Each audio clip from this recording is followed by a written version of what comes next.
The autumn wind of 1876 carried dust and whispers through the muddy streets of Deadwood, South Dakota.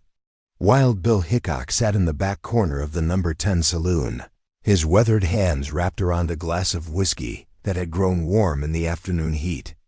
At 39, his reputation as one of the fastest guns in the West preceded him wherever he went, but lately, that reputation felt more like a burden than a blessing. "You look troubled, Bill," said Charlie Utter, sliding into the chair across from him. Charlie had been his friend for years, one of the few men who could speak plainly to the legendary gunfighter. "Got word that the Brennan boys are in town," Bill replied, his voice low and gravelly. "They're still sore about what happened to their brother in Abilene." Charlie's face darkened. "That was self-defense, and everyone knows it. Tommy Brennan drew first. Doesn't matter what we know. What matters is what his brothers believe." Bill took a sip of his whiskey and glanced toward the saloon's entrance. "They've been asking questions, Charlie, making it known they're here for me." The Brennan gang had been terrorizing settlements across the Dakota Territory for months. When their youngest brother Tommy had tried to gun down Bill in a Kansas saloon the previous spring, it had ended predictably. But blood called for blood. In this harsh land, and the surviving Brennan brothers, Jake, Pete, and Frank, had made it their mission to avenge their fallen sibling. Outside, the afternoon sun cast long shadows across Main Street. Sally Morrison, a spirited 10-year-old with auburn pigtails, helped her father stack supplies outside his general store. Her keen eyes noticed everything that happened in their small but growing town, from the arrival of new prospectors to the suspicious movements of known troublemakers. "Papa, those men by the hotel keep staring at the saloon," she said, pointing discreetly toward 3 rough-looking strangers who had ridden into town that morning. John Morrison followed his daughters' gaze and frowned. "Sally, go inside and help your mother with the inventory. And stay away from the windows." "But Papa, now Sally."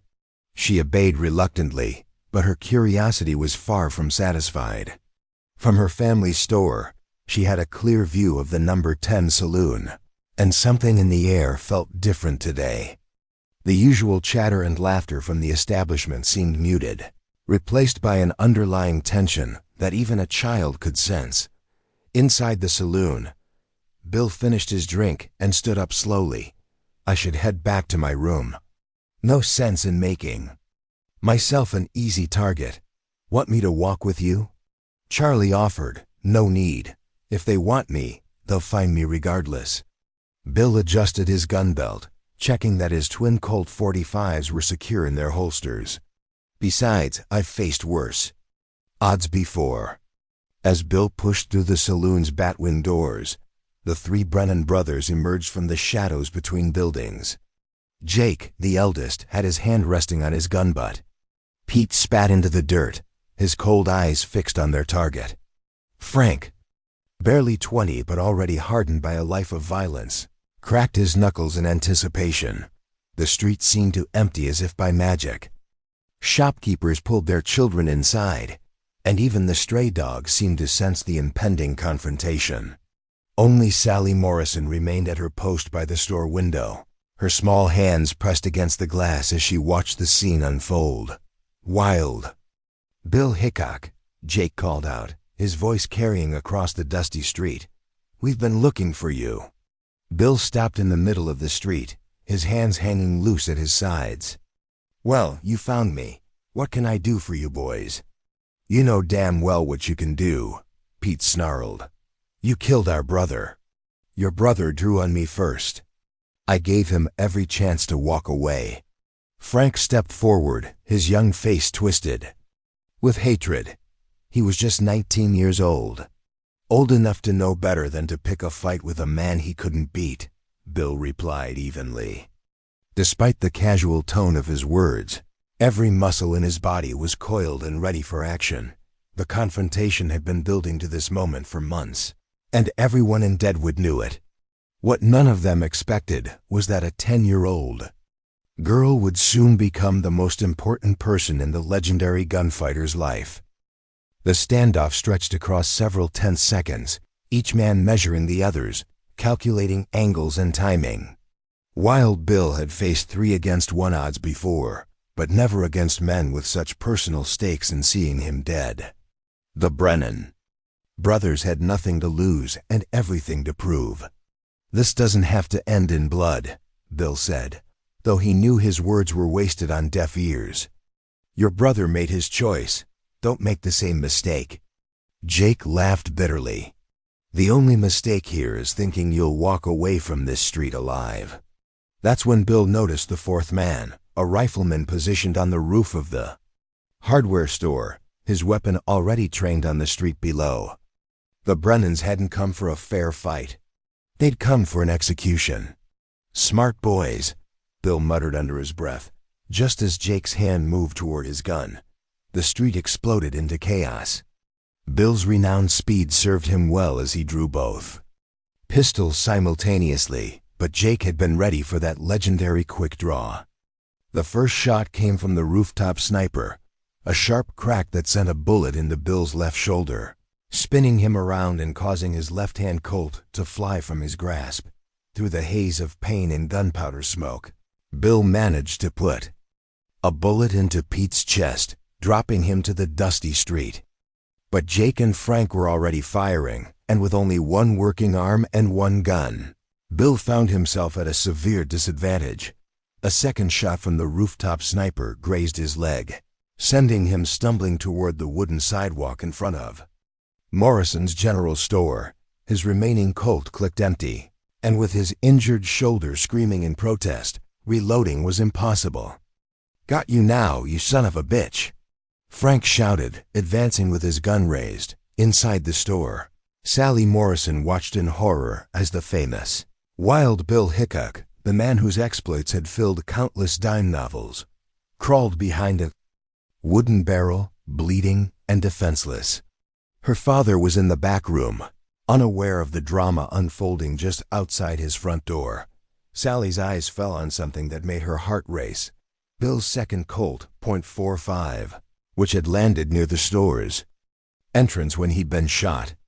Without thinking, the 10-year-old girl pushed open the door and snatched up the heavy revolver. "Hey, mister," she called out to Bill, her high voice cutting through the chaos. Bill looked up to see the Morrison girl standing in the doorway, holding his gun with both small hands. Time seemed to slow as Jake and Frank turned their attention toward this unexpected interruption. "Sally, get inside," Bill shouted, but the brave girl was already in motion. With surprising accuracy for someone her size, Sally hurled the Colt toward Bill. The gun spun through the air end over end, its polished metal catching the afternoon sunlight. For a moment that stretched like an eternity, everything depended on whether the wounded gunfighter could make the catch. Bill's right hand shot up instinctively, his fingers closing around the weapon's grip just as Frank's next shot splintered the wood inches from his head. The familiar weight of the Colt in his hand was like greeting an old friend, and despite his injuries, muscle memory took over. "Should have stayed out of this, kid," Jake snarled, swinging his gun toward Sally. That was his fatal mistake. No one threatened a child in Wild Bill Hickok's presence and lived to tell about it. Despite his wounds, despite being outnumbered, despite every disadvantage the Brennan brothers had carefully arranged, Bill's legendary marksmanship proved why his reputation had spread across the frontier. His first shot took Jake center mass, the impact lifting the outlaw off his feet. His second dropped Frank before the young man could pull his trigger. On the rooftop, the sniper realized his carefully planned ambush had fallen apart and tried to retreat. But Bill's third shot found its mark even at that distance. In less than 30 seconds, the Brennan gang's quest for vengeance had ended in failure. 3 of them lay dead in Deadwood's dusty street, while their intended victim sat bleeding but alive against a wooden barrel, saved by the quick thinking and incredible courage of a 10-year-old girl, Sally. John Morrison burst through the store's front door, having finally heard the gunshots. "What in God's name? I helped Wild Bill, Papa," Sally said proudly. though her hands were now shaking as the reality of what had just happened began to sink in. He needed his gun back. Bill looked at the brave little girl who had just saved his life and managed a weak smile despite his pain. "Thank you, Miss Morrison. I believe I owe you a considerable debt." The sound of running footsteps filled the street as townspeople cautiously emerged from their hiding places. Dr. Marcus Whitman, Deadwood's only physician, pushed through the gathering crowd with his medical bag in hand, immediately dropping to his knees beside the wounded gunfighter. "Easy there, Bill," the doctor said, examining the shoulder wound. "The bullet went clean through, which is good news. But you've lost a fair amount of blood." Sheriff Seth Bullock arrived on scene, his badge catching the afternoon light as he surveyed the carnage. 4 bodies lay scattered across Main Street, and the legendary Wild Bill Hickok sat propped against Morrison's store, his shirt soaked with blood, but his eyes still alert and defiant. "What happened here?" Bullock asked, though the evidence painted a clear enough picture. "The Brennan boys finally made their play," Bill replied through gritted teeth as Dr. Whitman worked on his wounds. "They brought a rifleman, thought they had me dead to rights. How'd you turn it around with 3 against 1 and a sniper on the roof?" Bill's eyes found Sally Morrison, who stood close to her father, still wide-eyed from the violence she'd witnessed. "Had some help from a very brave young lady." John Morrison placed a protective hand on his daughter's shoulder. "Sally, tell the sheriff what you saw." The 10-year-old straightened her shoulders, meeting Bullock's gaze with remarkable composure for someone her age. "Mr. Hickok dropped his gun when he got shot. I picked it up and threw it back to him. He needed it to protect himself." Bullock's eyebrows rose. "You threw a Colt .45 to Wild Bill Hickok in the middle of a gunfight?" "Yes, sir. It was the right thing to do." "Sally, honey, that was incredibly dangerous," her father said gently. "Those men could have shot you." "But they didn't, Papa, and now the bad men can't hurt anyone else." Dr. Whitman finished bandaging Bill's shoulder and helped him to his feet. "You need rest and proper care. The boarding house has a room where you can recover." "Much obliged, Doc." Bill turned to Sally and knelt down to her level, wincing slightly from his injuries. "Miss Morrison, what you did today was the bravest thing I've ever seen. You saved my life, and I don't take that lightly."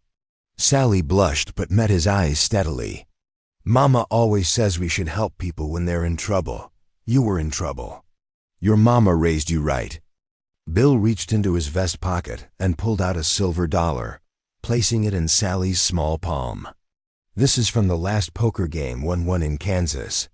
I want you to have it, as a token of my gratitude."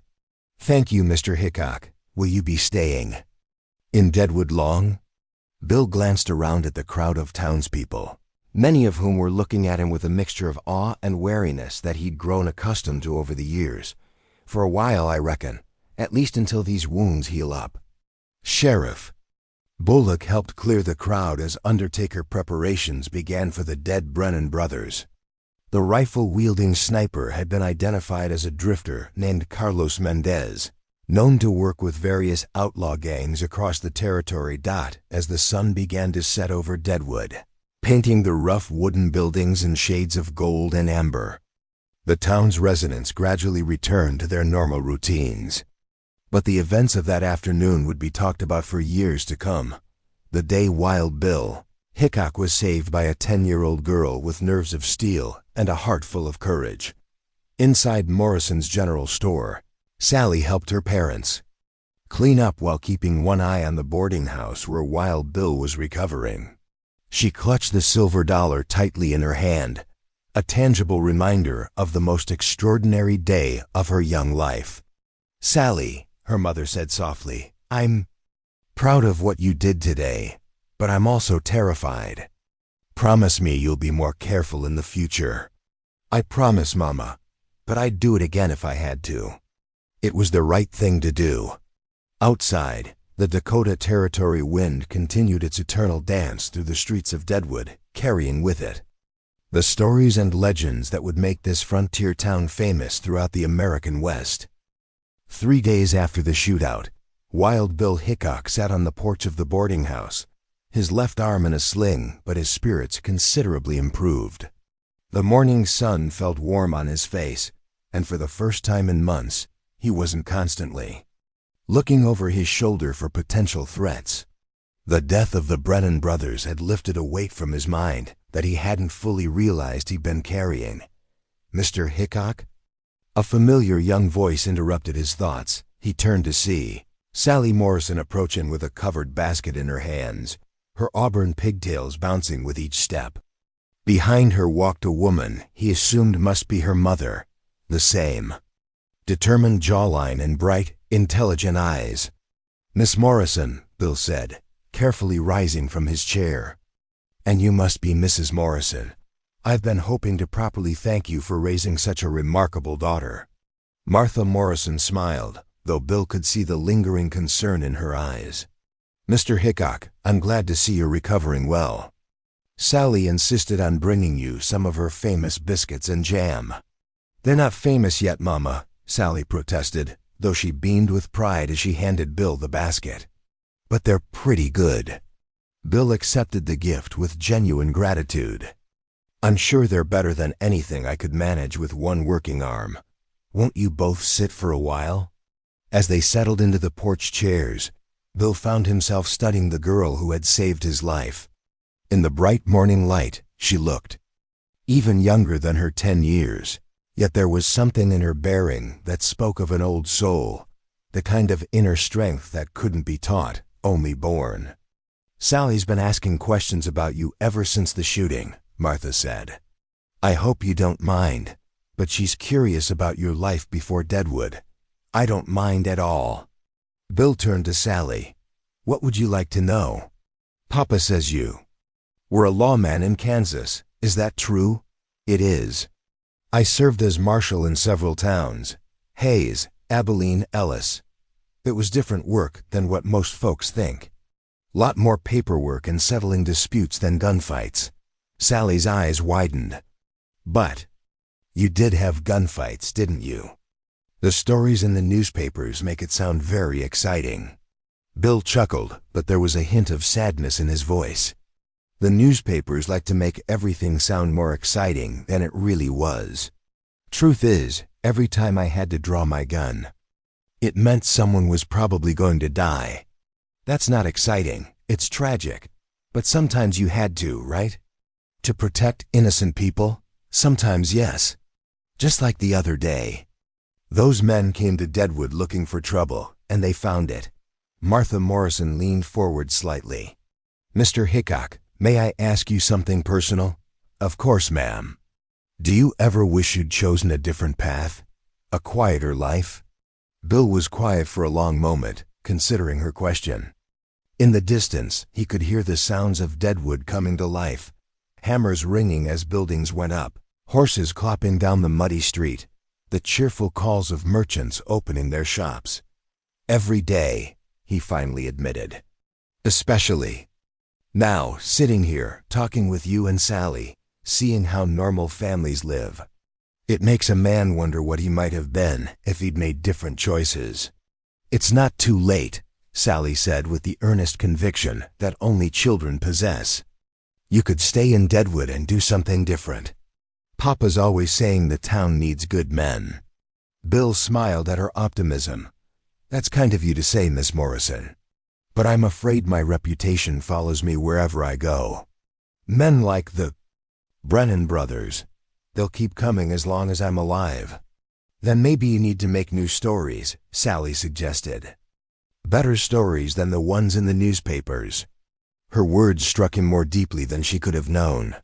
For years, Bill had felt trapped by his own legend, unable to escape the cycle of violence that seemed to follow him from town to town. But here was a child suggesting something revolutionary, that he could choose to be different. "You know what, Miss Morrison? You might just be onto something there." Over the next hour, they talked about simpler things, Sally's schoolwork, her dreams of seeing the ocean someday, her father's plans to expand the general store. Bill found himself genuinely interested in their ordinary lives, so different from his own tumultuous existence. When they finally prepared to leave, Sally lingered beside his chair. "Mr. Hickok, will you teach me how to throw things accurately?" "Not guns," she added quickly, seeing her mother's expression. "Just ... things, like rocks or sticks, in case I ever need to help someone again." Bill looked at Martha, who nodded reluctantly. "I suppose there's no harm in learning proper throwing technique. It would be my honor," Bill said. "Meet me here tomorrow afternoon, and we'll start with some basic exercises." As mother and daughter walked back toward their store, Bill remained on the porch, thinking about Sally's words, "Make new stories, better stories." For the first time in years, the idea of a different future seemed not just possible, but appealing. The silver dollars Sally had returned to him. He'd tried to give it back, but she'd insisted he keep it for luck. Caught the sunlight in his palm. Maybe, just maybe, it was time for Wild Bill Hickok to become simply James Butler Hickok, citizen of Deadwood, South Dakota. 2 weeks later, Wild Bill Hickok walked slowly down Main Street, his arm finally free from the sling but still tender from his wounds. The October air carried the first hint of winter, and the mountains surrounding Deadwood had begun to show traces of snow on their peaks.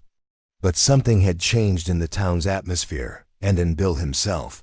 Where once his presence had caused nervous whispers and fearful glances, now people nodded respectfully or even smiled. Children who once hid behind their mothers' skirts now waved shyly as he passed. The difference was Sally Morrison's doing, though she probably didn't realize it. "Afternoon, Mr. Hickok," called Tom Henderson from the barbershop doorway. "Heard you helped young Billy Patterson learn to throw a rope proper yesterday." "The boy's got good instincts," Bill replied. "Just needed someone to show him the technique." It was true.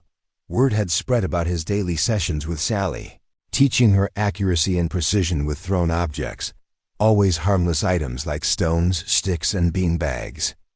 Other children had asked to join, and Bill found himself becoming an unofficial instructor for half the youngsters in Deadwood. He continued down the street to Morrison's General Store, where Sally waited on the front porch with a leather pouch full of smooth river stones and a series of tin cans arranged on a wooden fence behind the building. "Good afternoon, Miss Morrison. Ready for today's lesson?" "Yes, sir. I've been practicing like you showed me, keeping my elbow straight and following through." She demonstrated the motion without releasing a stone, her form notably improved from their first session. "Excellent. Let's see how you do." For the next hour, Bill worked with Sally on her accuracy, offering gentle corrections and encouragement. Her progress was remarkable, not just in her throwing ability, but in her confidence and focus. Other children gradually gathered to watch and learn, creating an impromptu school that had nothing to do with violence and everything to do with skill, patience, and mentorship. "Mr. Hickok," Sally said during a break, "can I ask you something?" "Always." "Ah. You happy here? In Deadwood, I mean. You seem different than when you first arrived." Bill considered her question carefully. In the 2 weeks since the shooting, he'd begun to feel something he hadn't experienced in years, a sense of belonging. Not as Wild Bill Hickok, the legendary gunfighter, but as a man who could contribute something positive to a community. "I am happy, Sally. Happier than I've been in a long time. Thanks to you. Because I threw you the gun? Because you saw something in me worth saving, and because you keep seeing it." Their conversation was interrupted by the arrival of Sheriff Bullock, who approached with a telegram in his hand and a concerned expression on his face. "Bill, this just came in from Cheyenne. Thought you should see it." Bill read the message, his face growing serious. It was from a U.S. Marshal, informing him that another outlaw gang, the Dalton brothers, had sworn vengeance for some past encounter and were reportedly heading toward the Dakota Territory. Sally, reading his expression, stepped closer. "More bad men? Maybe. I hope not. Bill folded the telegram and looked at the assembled children, then at the peaceful street where he'd begun to envision a different kind of future. "Sheriff, I need to ask you something. If I were to stay in Deadwood permanently, would there be a place for me? Not as a gunfighter, but as something else?" Bullock's eyebrows rose. "You mean settle down? Permanently? I mean try to make new stories. Better stories. Like a young lady recently suggested to me." Sally beamed with pride, understanding the reference. "Bill, this town would be lucky to have you, but are you sure? Men with your reputation. Trouble has a way of finding them. Then maybe it's time to give trouble a reason to think twice." Bill looked at Sally and the other children who'd gathered around them. These kids don't need another shootout in their streets. They need adults who'll teach them better ways to solve problems. That evening, as the sun set over Deadwood's growing skyline, Bill sat once again on the boarding house porch. But this time, he wasn't alone. Sally Morrison sat beside him, along with her parents and several other families from the community. "So you're really going to stay?" Sally asked. "I'm going to try. Can't promise there won't be more trouble down the road, but I figure this town has given me something worth fighting for, not with guns, but with commitment to making it better." Martha Morrison smiled. "And what will you do?" "For work, I mean. Sheriff Bullock mentioned the town needs a schoolmaster. Someone to teach the children not just reading and writing, but practical skills. Things like accuracy, focus, responsibility." He glanced at Sally. "I seem to have developed a talent for that kind of teaching." "Professor Hickok," Sally said, testing the title. "I like it." As the stars began to appear in the vast Dakota sky, Bill reflected on the strange turn his life had taken.